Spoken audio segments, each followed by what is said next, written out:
कोई भी चुनाव शुरू होता है तो फिर शुरू होता है जयपुर से दिल्ली तक आशीर्वाद पाने का सिलसिला।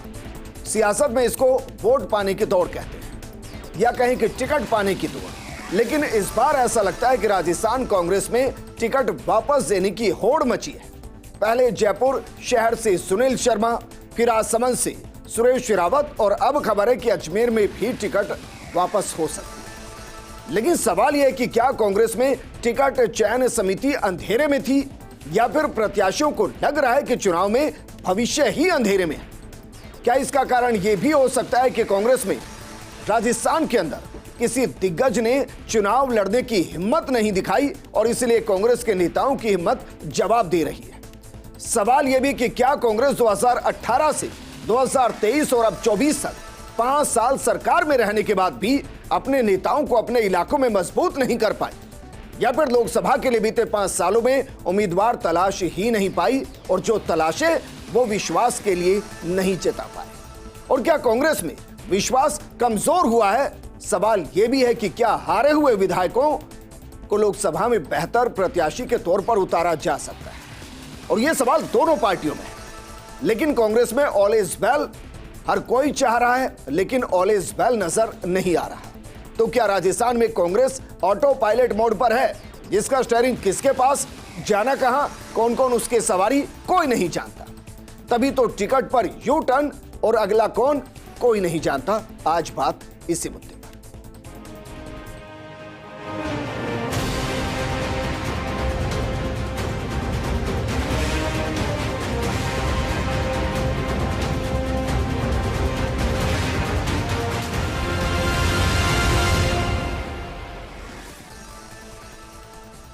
अमूमन लोकसभा चुनाव में सवाल यह होता है कि जीतकर कौन कौन लोकसभा में बैठेगा, लेकिन आज सवाल राजस्थान में है कि कांग्रेस में लोकसभा चुनाव में उतरने से पहले कौन कौन बैठ जाएगा। इस मुद्दे पर बात करने के लिए हमारे साथ मौजूद हैं बीजेपी प्रवक्ता प्रताप राव जी, कांग्रेस प्रवक्ता राजेंद्र आर्य जी, साथ में हमारे साथ राजनीतिक विश्लेषक के तौर पर एसपी मित्तल साहब जुड़े हुए हैं। शुरुआत राजेंद्र आर्य जी आपके साथ। भाई कंफ्यूजन एक लिमिट तक होता है कि वार्ड पार्षद के लिए टिकट दे दिया, चलिए कंफ्यूजन हो गया।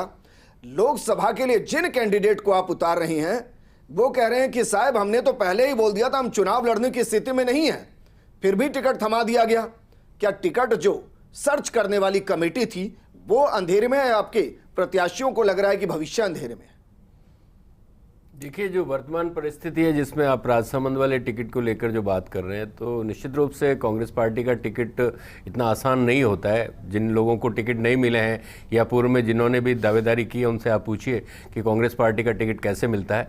और टिकट मिलने के बाद जो परिस्थितियां बनी है ना, उन परिस्थितियों के ऊपर भी आलाकमान की भी नज़र है, पार्टी प्रदेश नेतृत्व और शीर्ष नेतृत्व की नज़र है। और बेहतरीन रूप से इसमें जो भी मतलब विकल्प होगा उसके ऊपर जल्दी ही आपको निर्णय भी आएगा। और ये बताना बहुत जरूरी है कि इस वक्त भाजपा के जो 15 कैंडिडेट की सूची बहुत पहले आ गई थी, उसके बावजूद आज तक भाजपा ने अपने 25 कैंडिडेट नहीं उतारे हैं। तो इसका मतलब यह है कि भाजपा पूरी तरीके से राजस्थान में जो कम से कम उनके जिन कैंडिडेट को उतारा गया है उन्होंने ये तो नहीं कहा कि मैं चुनाव नहीं लड़ना चाहता। देख, ऐसा शहर से आपके प्रत्याशी कहते हैं कि चुनाव नहीं लड़ना, टिकट हट गई वहां से। ऐसा नहीं है, समझ से कह रहे हैं कि मुझसे तो पूछा ही नहीं गया, मैंने तो साफ मना किया। आपके अजमेर को लेकर भी खबर है कि वहां से भी नहीं, ऐसा कुछ भी नहीं है विजेंद्र जी। जो भी प्रत्याशी हैं आज की तारीख के अंदर आप 1 to 1 भी अगर प्रत्याशियों का वो करेंगे तो आपको कहीं पे भी कांग्रेस के प्रत्याशी हल्के नजर नहीं आ रहे। कांग्रेस के प्रत्याशी भारे हैं। भाजपा के तमाम प्रवक्ताओं से या नेताओं से मेरी बात होती है तो वो ये कहते हैं कि वास्तव में इस बार जो पाला आपने दिया ना, हम लोग खुद अचंभित हैं। हमारे पास में कुछ प्रत्याशियों के नाम मैं गिन देता हूं। उम्मीदवार राम बेनीवाल आरएलपी से आपने लिया, टिकट दे दिया। गोविंद राम मेघवाल विधानसभा का चुनाव हार गए। ललित यादव विधायक हैं। ताराचंद मीणा आप जानते हैं। उदयलाल आंजना विधायक रहे।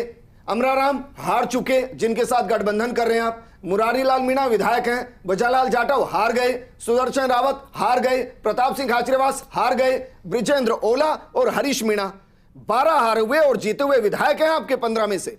तो 22 में से इनके कितने विधायक सांसदों की टिकट कटी है वो भी पता होगा आपको। 10 से ज्यादा सांसदों की टिकट कटी है। अगर वो 10 से ज्यादा सांसद परफॉर्म नहीं कर रहे, मोदी के चेहरे पे जीते हुए सांसद अगर 2 बार के जीते हुए सांसद अगर परफॉर्म नहीं कर रहे, इसका मतलब क्या है? 100 से ज्यादा टिकट केंद्र सरकार, मतलब 303 में से 100 से ज्यादा टिकट भाजपा के कटे हैं, तो इसका क्या मतलब है? मोदी जी फेल हो गए इसका मतलब? सर, इसका मतलब ये है कि आपके 25 मंत्री विधानसभा चुनाव में आते हैं और 17 से 18 हार जाते हैं। ऐसा नहीं है। मेरा सवाल है कि क्या आपके पास प्रत्याशी नहीं है? ये 12 हारे हुए और जीते हुए विधायक, वही नेता आपके भाजपा का कोई भी राजेंद्र आर्य जी। अरे सर, मैं आपके लिए दुखी हो रहा हूं, नेता से मजबूत नहीं है राजेंद्र आर्य जी, मैं आपके लिए दुखी हो रहा हूं भाई। वही नेता हार जाएंगे विधानसभा, वही लोकसभा लड़ेंगे, फिर वही विधानसभा लड़ेंगे। राजेंद्र आर्य चुनाव कब लड़ेंगे? ऐसा नहीं है, जब वक्त आएगा सबका मौका मिलता है। यहाँ पे कांग्रेस पार्टी ने युवाओं को भी मौका दिया, अनुभवी को भी मौका दिया और तमाम लोगों को मौका देती है। एसपी मित्तल साहब हमारे साथ। एसपी मित्तल साहब, एक आंकड़ा मैं आपके सामने रख रहा हूं।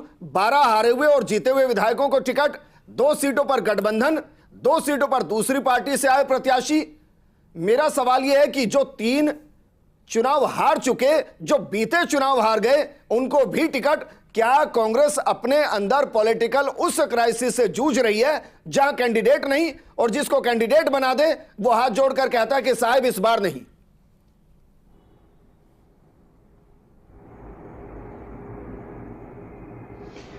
देखिए विजेंद्र, पहले तो क्या नाम से कांग्रेस के बड़े दिग्गज नेता, आपको ध्यान हो तो क्या नाम से भारतीय जनता पार्टी में शामिल हो गए बड़े बड़े लोग, और जिसमें क्या नाम से जिला प्रमुख और पूर्व विधायक और बड़ी संख्या में लोग शामिल थे।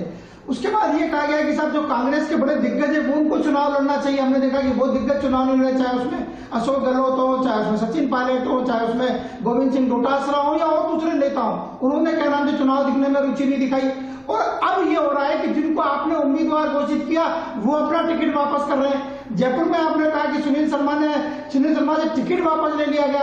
राजसमंद में आज क्या नाम से जो उम्मीदवार घोषित है सुदर्शन रावत, उन्होंने कहा कि मैं चुनाव नहीं लड़ूंगा, मैंने पहले ही मना कर दिया था। तो कांग्रेस को इन सब बातों में सोचना होगा, वो भी तब जब 25 की 25 सीटें 2 बार से कांग्रेस राजस्थान में हार रही है। तो ऐसी स्थिति में उम्मीद की गई थी कि कांग्रेस इस बार पूरी रणनीति के साथ चुनाव लड़ेगी, पर मुझे ऐसा लगता है कि शायद क्या नाम से कांग्रेस की जो रणनीति है वो कहीं ना कहीं कमजोर साबित हो रही है। आप देखो 2 सीटें तो पहले ही गठबंधन में दे दी गई, सीकर दे दी, नागौर दे दी आपने, 2 आपके चुनाव लड़ने से मना कर रहे हैं। और ये कुल मिला के जो कांग्रेस की स्थिति अभी सामने आई है, मुझे लगता है कि ये स्थिति कांग्रेस को और कमजोर करेगी। देखो इसमें कोई दो राय नहीं कि अशोक गहलोत भी पूरी मेहनत कर रहे हैं या सचिन पायलट भी मेहनत कर रहे हैं, लेकिन जो स्थिति विधानसभा चुनाव में कांग्रेस की थी कि अशोक गहलोत और सचिन पायलट जो है वो एक साथ संयुक्त रूप से प्रचार से बचते रहे, वही स्थिति आज भी हो रही है कि अभी तक भी दोनों का एकजुट क्या नाम से हमको एकता देखने को नहीं मिली है। तो मुझे लगता है कि कांग्रेस में जो अंतर विरोध है उसकी वजह से कांग्रेस को हो सकता है। ठीक है मित्तल साहब, आपने कहा कि भाई सारे नेता बहुत मेहनत कर रहे हैं, लेकिन एक मोटरसाइकिल का एक पहिया अजमेर भाग रहा है, दूसरा दिल्ली की तरफ भाग रहा है। दोनों मेहनत बड़ी कर रहे हैं लेकिन पहुंच कहीं नहीं पा रहे हैं। प्रताप राव जी, बीजेपी के अंदर भी ऐसा नहीं है, राजस्थान को छोड़ देते हैं तो कई जगह टिकट मिलने के बाद टिकट वापस किया गया। लेकिन मेरा सवाल यह है कि क्या कांग्रेस अपने सर्वोच्च को मैदान में इसलिए नहीं उतारना चाहती क्योंकि बीजेपी का 2 बार का रिकॉर्ड कहता है कि क्लीन स्वीप हो जाए? विजेंद्र, बात यह है कि राजन जी बहुत ही अच्छे सौम्य और सभ्य कार्यकर्ता हैं और ये जिस मुश्किलों में अपन देख ही रहे हैं। लेकिन एक बात मैं बताना चाहता हूँ, आज जब सुदर्शन रावत ने अपनी टिकट वापस की तो उन्होंने एक बात की, उनकी उम्र है 50 साल, उन्होंने कहा कि युवा को मौका मिलना चाहिए। जिस पार्टी में युवा खुद अपने आप को बूढ़ा समझने लगे तो उस पार्टी का अंत निकट है, ये समझ लेना चाहिए। देखिए ये पार्टी विसर्जन की ओर जा रही है। मुझे लगता है कि महात्मा गांधी ने जो 1948 में कहा था वो राहुल गांधी पूरा करने वाले हैं कि इस पार्टी को विसर्जन की ओर ले जा रहे हैं। जिस पार्टी में बड़े नेता चुनाव लड़ने से डर कर भाग जाते हैं, जहां जिस पार्टी में देखिए ये तो भारतीय जनता पार्टी की वो है जिसने अपने 293 में से 100 प्रत्याशियों को बदल दिया। कांग्रेस में ये दम ही नहीं है, कांग्रेस में दम नहीं है कि वो प्रत्याशी दूसरे ला सके। भारतीय जनता पार्टी में लंबी लाइन है, भारतीय जनता पार्टी में लंबी लाइन है, एक के बाद भारतीय जनता पार्टी तय कर सकती है। एक सामान्य महिला को जयपुर की सीट पर खड़ा कर सकती है, एक सामान्य महिला को करौली की सीट पर खड़ा कर सकती है। आपके तो नेता भी भाग रहे हैं। नेता अशोक गहलोत की हिम्मत नहीं हुई कि जोधपुर से चुनाव लड़ ले, सचिन पायलट की हिम्मत नहीं हुई कि सवाई माधोपुर से चुनाव लड़ ले। इनकी हिम्मत नहीं है कि भारतीय जनता पार्टी के सामने चुनाव लड़े। राजेंद्र आर्य जी, ये तो भाई आपकी भी परफॉर्मेंस थी 2023 के चुनाव से पहले कई सर्वे में कि आप 50% वोट काट दीजिए सरकार आ जाएगी। वोट आपने काटा नहीं, जनता ने आपको बाहर कर दिया। तो अगर कोई कोई सरकार अपने पुराने कैंडिडेट को हटाकर नए कैंडिडेट दे रही है, एक नई ऊर्जा दे रही है, तो उसका तो स्वागत होना चाहिए। विजेंद्र, ये पार्टी ऐसी है 1948 से ये चाहते हैं कि वही आदमी बार बार रिपीट होते रहे। इनके पास नेता नहीं है, इनके पास नेता नहीं होने के कारण उन्हीं को बार बार रिपीट करते हैं। भारतीय जनता पार्टी में नेताओं का प्रभाव है, भारतीय जनता पार्टी में नेताओं की भरमार है। भारतीय जनता पार्टी का आम कार्यकर्ता किसी भी कांग्रेस के किसी भी नेता के खिलाफ बड़ा से बड़ा चुनाव लड़ सकता है। प्रताप जी जरा ये बताइए, बीते एक साल के अंदर पूरे देश भर के अंदर कितने कांग्रेस और बाकी पार्टी से आए नेता बीजेपी में शामिल हुए, कितनों को टिकट दिया गया, कितनों को मंत्री बनाया गया? अगर आप ये कहते हैं कि भारतीय जनता पार्टी के पास नेताओं की कमी नहीं, तो फिर खरीदे क्यों जा रहे हैं? और खरीदा शब्द हटा भी दूं तो दूसरी पार्टी से लिए क्यों जा रहे हैं इतने नेता? देखिए विजेंद्र जी, बात यह है कि दूसरी पार्टी के नेताओं की जितनी बड़ी संख्या आ रही है, राजस्थान की हम देख लें, क्योंकि पूरे देश भर की तो चर्चा करेंगे तो और पता लग जाएगा, लेकिन राजस्थान की देख लें कितनी बड़ी संख्या में कांग्रेस के नेता पार्टी में आए। पूर्व विधायक, वर्तमान विधायक और सांसद सभी आ रहे हैं। लेकिन कितनों को दिया? कितनों को दिया? और इनके यहाँ दो लोग आए, इनके यहाँ प्रहलाद गुंजल आते हैं, शर्त लगा के आते हैं, मुझे टिकट दिया तो मैं आऊंगा कांग्रेस में। कोई कैडर नहीं है। जब पार्टी टिकट काटती है, जब चूरू से टिकट काटती है राहुल कसवा का, तो राहुल कसवा को टिकट देंगे करते हैं। देखिए जो पार्टी बैरंग हो चुकी है, जो पार्टी नेताओं से खालिज हो चुकी है, पूरी तरह से कांग्रेस से खालिज हो चुकी है। प्रहलाद गुंजल की कौन सी कांग्रेस की विचारधारा, राहुल कसवा के परिवार की कौन सी विचारधारा, और जो उम्मीदवार बेनीवाल आपके कैंडिडेट के खिलाफ मैदान में था, आप उनको लाकर सीधा टिकट देते थे। इनके पास कैंडिडेट नहीं है, इनके पास कैंडिडेट नहीं है, इनके पास नेता नहीं है। इंडिया गठबंधन जहां अशोक गहलोत भाग जाते हैं चुनाव लड़ने के, इनका सबसे बड़े नेता अशोक गहलोत की हिम्मत नहीं होती, अशोक गहलोत की हिम्मत नहीं होती कि चुनाव लड़े। एक मिनट राजेंद्र जी, तीनों में से बताइए इंडी गठबंधन के खिलाफ कौन सा, इंडी गठबंधन में कौन सा लड़ रहे हैं? प्रहलाद गुंजल लड़ रहे हैं। गठबंधन बोलिए, प्रहलाद गुंजल लड़ रहे हैं। इंडिया गठबंधन बोलेंगे तो इंडिया गठबंधन बोलना पड़ेगा। सर फिर गठबंधन नहीं होगा, वो इंडिया अलायंस है, वो इंडिया अलायंस है, इंडिया अलायंस है, वो एनडीबी अलायंस है, इंडिया अलायंस है, हाँ इंडिया अलायंस है। मैं ये पूछ रहा हूं आपसे राजेंद्र आर्य जी, आप मुझे बताइए, क्या प्रहलाद गुंजल गठबंधन से लड़ रहे हैं, राहुल कसवा गठबंधन से लड़ रहे हैं, उम्मीदवार बेनीवाल गठबंधन से लड़ रहे हैं? इनके पास आदमी नहीं है और खालिज हो चुके हैं। देखिए विसर्जन के निकट आ रही है। मैं तो राजेंद्र जी को कहूंगा अपने बाकी नेताओं से अनुसरण करते हुए जल्दी से पार्टी बदलें, आज जो देश के समक्ष, क्योंकि इनका भविष्य नहीं है इस पार्टी में।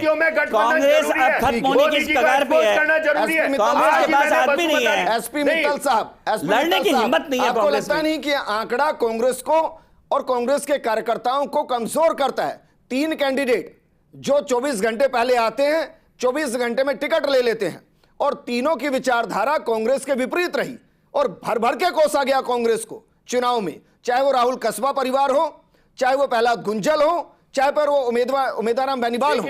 अब 2 ticket, 1 minute sir, 1 minute, 2 ticket Hanuman Beniwal और दूसरा अमराराम, 5 टिकट सर, 25 में से 1 मिनट सर, 1 मिनट राजेंद्र आर्य जी, अरे सर आप चोरी किए से डर रहे ना, बाकी कांग्रेस का आपने चोरी किए से डर रहे ना, गठबंधन के लोग डरने वाले नहीं है। डरते क्यों हैं? मुख्यमंत्री को चोरी की है, राजेंद्र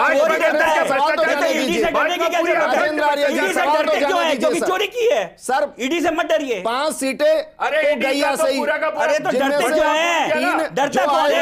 पुलिस से कौन डरता है? गठबंधन में गई, पुलिस से कौन डरता है? 12 विधायक उतार दिए, पुलिस से कौन डरता है? पुलिस से कौन डरता है? और आपने जो चाइना से पैसा लिया, उस चाइना से पैसा लिया जिसने देश पे हमला किया, उस चाइना से पैसा लिया जिसने देश के जवानों को मारा, आपको शर्म नहीं आती?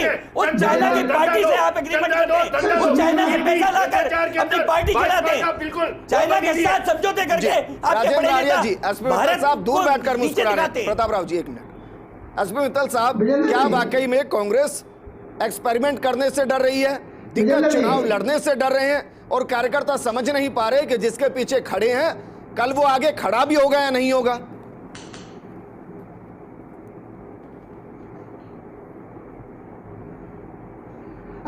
देखिए विजेंद्र जी, अभी जिस तरीके से इंडिया अलायंस की बात आई, तो आप देखिए कि इंडियन आज तक केरल में जो वामपंथी दल है उन्होंने राहुल गांधी के सामने उम्मीदवार खड़ा कर दिया, लेकिन राजस्थान में आप क्या नाम से समझौता करते हैं और सीकर की सीट क्या नाम से कम्युनिस्टों को दे देते हैं। तो कांग्रेस की जो स्थिति है ना वो कुल मिला के अभी ऐसी हो रही है कि जो उनको कुछ समझ में नहीं आ रहा कि अल्टीमेट क्या करना चाहिए। जो सीकर का कैंडिडेट है ना भाजपा का, उसका संतुलन गड़बड़ा गया है। वो वहाँ के युवाओं के बारे में अनर्गल बयानबाजी कर रहा है। आज पता चलना चाहिए कैंडिडेट गठबंधन का कैंडिडेट इसलिए भाजपा के कैंडिडेट अनर्गल जाति विशेष युवाओं के ऊपर आरोप लगा रहे। पता चलेगा सीकर के अंदर सुमेरा नंद को वोट नहीं मिलने वाले। सीकर के अंदर सुमेरा नंद का खत्म हो चुका है। बहुत अच्छे राजेंद्र आर्य जी, मुझे लग रहा है कांग्रेस का कार्यकर्ता आपके लिए तालियां बजा रहा होगा कि आप यहां बैठकर कह रहे हैं कि सीकर में, सुनिए सर, कि सीकर में देखिए कांग्रेस इस नेतृत्व में गठबंधन तय किया ना, जो गठबंधन का कैंडिडेट है वो कांग्रेस का कैंडिडेट ही नहीं दिया। बहुत अच्छे, जो गठबंधन का कैंडिडेट है वो कांग्रेस का कैंडिडेट है। यहाँ पे कोई कांग्रेस की भिखारी की स्थिति हो गई। क्या कांग्रेस नैतिक रूप से यही कमजोर हो गई कि जहां पीसीसी चीफ हो, जहां 8 में से 5 सीटों पर कांग्रेस का कब्जा हो, वहां अगर गठबंधन कर दिया जाए तो पूरे प्रदेश में संदेश क्या गया? अरे सीकर में जाके पता तो करो ना अरे हालत क्या है वहां के सांसद सर, किसी को तो बोलने दीजिए। अरे राजेंद्र आर्य जी क्या कहते हैं? आपकी पार्टी की उधार का कैंडिडेट क्यों लाए? उधार का कैंडिडेट क्यों लाए? आप बोलिए ना, उधार का कैंडिडेट क्यों लाए? कांग्रेस को कैंडिडेट नहीं मिला सीकर से लड़ने के लिए। 8 सीटें जीतने के बावजूद कैंडिडेट नहीं मिला। राजेंद्र आर्य जी, किसी को तो बोलने दीजिए सर। एसपी मित्तल साहब, बात पूरी कीजिए। देखिए विजेंद्र, आपको ध्यान हो तो जब क्या नाम से राजस्थान में कांग्रेस की सरकार थी तो प्रदेश अध्यक्ष और मुख्यमंत्री जी ने ये कई बार कहा कि जो भाजपा के 25 सांसद है वो निकम्मे शब्द का इस्तेमाल उनके लिए किया।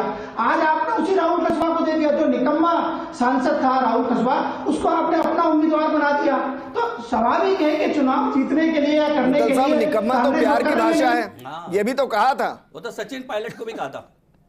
19 सचिन पायलट को भी कहा था। चुनाव होने यहाँ पर 19 अप्रैल को चुनाव मतदान होना है, उसमें से जो 4 सीटें ऐसी हैं जिसमें विधानसभा चुनाव में भाजपा के मुकाबले में कांग्रेस को ज्यादा वोट मिले।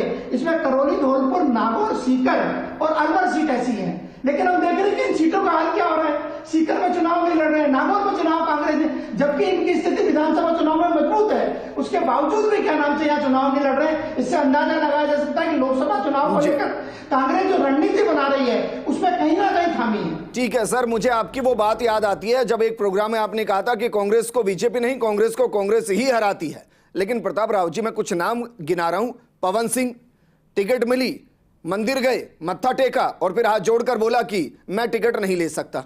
अब बात करते हैं गुजरात की। गुजरात की वडोदरा से रंजन भट्ट और साबरकांठा सीट से भिकाजी ठाकुर चुनाव लड़ने से इनकार करते हैं। तो जो स्थिति राजस्थान में कांग्रेस की है, कुछ ऐसी स्थिति तो बीजेपी की भी बाकी राज्यों में है। नहीं विजेंद्र, उन स्थितियों को, हमको पवन वाली स्थिति का आपको पता है कि पवन ने क्यों मना किया था और वापस स्वीकार क्यों किया। हमें पता है वो घटना क्या हुई, क्योंकि उस समय संदेश खाली का बड़ा आंदोलन चल रहा था और संदेश खाली के मामले में जिस तरह से वहां की सरकार ने महिलाओं पे अत्याचार किया और वहां जिस तरह के दुष्कर्म हुए, वहां जिस तरह का आतंक किया गया, उसमें आप सुनिए तो सही, आप अभी पवन की बात आ रही है, आप सुनिए तो उसमें पवन ने के खिलाफ जब माहौल बनाया गया तब उसने कहा था। लेकिन आज वो मैदान में, देखिए इनके नेता तो डर रहे हैं, इनके नेता तो मैदान में ही नहीं उतरने की कोशिश कर रहे। अशोक गहलोत को कहिए ना, अशोक गहलोत को कहिए कि वो राजसमंद से चुनाव लड़े। अशोक गहलोत से कहिए राजसमंद से चुनाव लड़े। सुदर्शन रावत ने मना कर दिया है। क्या अशोक गहलोत राजसमंद से आके चुनाव लड़ेंगे? इनमें से एक भी नेता, इनके बड़ा से बड़ा नेता कोई चुनाव लड़ने को, इनका कोई नेता चुनाव लड़ने के तैयार नहीं है। आज बहुत महत्वपूर्ण बयान दिया इन्होंने। आज सब देख रहे हैं। प्रताप राव जी ने कहा कि भाई इनके नेता डर रहे हैं। प्रताप राव जी, किससे डर रहे हैं? कांग्रेस के नेता किससे डर रहे हैं? चुनाव लड़ने से डर रहे हैं, क्योंकि हार का डर है इन्हें। इनको पता है कि मोदी की वेव जो चल रही है, जो एक ये देखिए, ये अगर इन्होंने चोरी की होगी तो ईडी और सीबीआई सबसे डरेंगे, सबसे ज्यादा क्योंकि चोरी तो भाजपा ने की तो है। फिर डर आप क्यों रहे सबसे ज्यादा हैं? चोरी तो आप क्यों डर रहे अरे फिर? आपने अरे जेब में रखी हुई है। आप डर रहे आपकी जेब हैं। में। देखिए, पुलिस से वही डरता है जिसने चोरी की है। अरे आप क्या कर रहे हो? जी, आपने चोरी की, आप जनता के सामने ये स्वीकार कर रहे हैं कि हमने चोरी कर ली, अब ईडी मत भेजो, हमने चोरी कर ली, सीबीआई मत भेजो, हमने चोरी की, एफआईआर मत दर्ज करो, हम तो चोर करेंगे, हम जनता का पैसा खाएंगे, हम जनता पे अत्याचार करेंगे, लेकिन हमारे खिलाफ कोई कार्रवाई नहीं हो। हम नहीं चाहते कि कार्रवाई हो। ऐसे नहीं चलेगा देश। ये मोदी का देश है। अब ये मोदी प्रधानमंत्री है यहाँ, ये अत्याचारी, भ्रष्टाचारी, कोई नहीं बचेगा। अब उस सबके खिलाफ कार्रवाई होगी। प्रताप राव जी, चलिए, ईडी और सीबीआई का कन्विक्शन रेट कितने % है सर?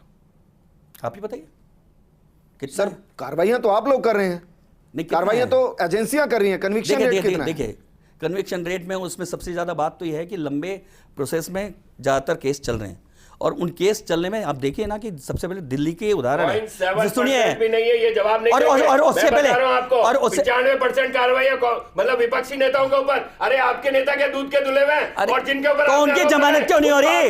उनकी जमानत क्यों नहीं हो रही? कोर्ट जमानत क्यों नहीं कर रहा? कोर्ट जमानत क्यों नहीं कर रहा? क्या कोर्ट भी बीजेपी का हो गया है? क्या कोर्ट को आप कहोगे कि बीजेपी का हो गया है? कोर्ट क्या बीजेपी के इशारे में काम कर रहा है? कैसी बातें कर रहे हैं आप? कोर्ट के ऊपर आरोप लगा रहे हैं, क्योंकि जब अगर राहुल गांधी के ऊपर मुकदमा दर्ज होता है तो वो भाजपा की हो जाती है कोर्ट, और अगर उनके पक्ष में आ जाता है तो वो निष्पक्ष हो जाती है। देखिए, कांग्रेस केवल मानती है कि उनका पक्ष ही निष्पक्ष है। ठीक है, एसपी मित्तल साहब, वापस मुद्दे पर आते हैं, क्योंकि आप थोड़ा दूर हमसे बैठे हैं और मुझे लगता है कि कांग्रेस रणनीति से दूर बैठी है। मेरा सवाल आपसे यह है सर कि क्या वाकई में कांग्रेस ने रणनीतिक तौर पर, और उसमें एक और शब्द इस्तेमाल कर रहा हूं, सामाजिक तौर पर भी इस बार राजस्थान में गलती की? क्योंकि यह सवाल तो पूछा जाएगा ना कि जिन ब्राह्मण की पॉपुलेशन 1 करोड़ से ज्यादा राजस्थान में, एक भी कैंडिडेट क्यों नहीं? जिस सेकंड लार्जेस्ट पॉपुलेशन, जिसे हम अल्पसंख्यक कहते हैं, उनको एक भी कैंडिडेट क्यों नहीं? और जो कैंडिडेट हैं उनमें से 3 आयातित क्यों हैं? और जो कैंडिडेट उतार दिए गए उनमें से हारे हुए विधायक क्यों हैं? और जो फिर भी बच गए वो वापस टिकट क्यों दे रहे हैं?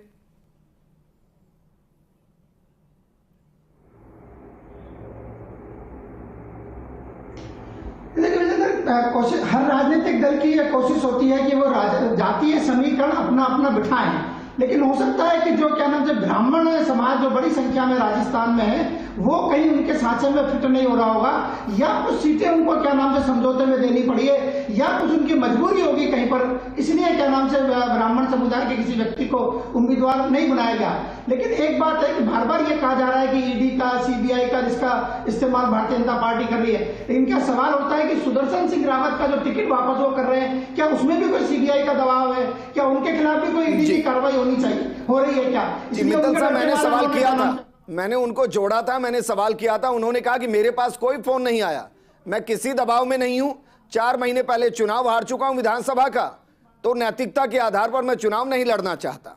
ये तीनों सीटें बहुत हॉट हैं। आपको ध्यान हो तो अलवर के अंदर केंद्रीय मंत्री जो है भूपेंद्र यादव वो चुनाव लड़ रहे हैं। जी, बोलिए बोलिए। चलिए, मित्तल साहब, शुक्रिया हमारे साथ जुड़ने के लिए। प्रताप जी, आपका भी शुक्रिया, और राजेंद्र आर्य जी, आपका भी शुक्रिया।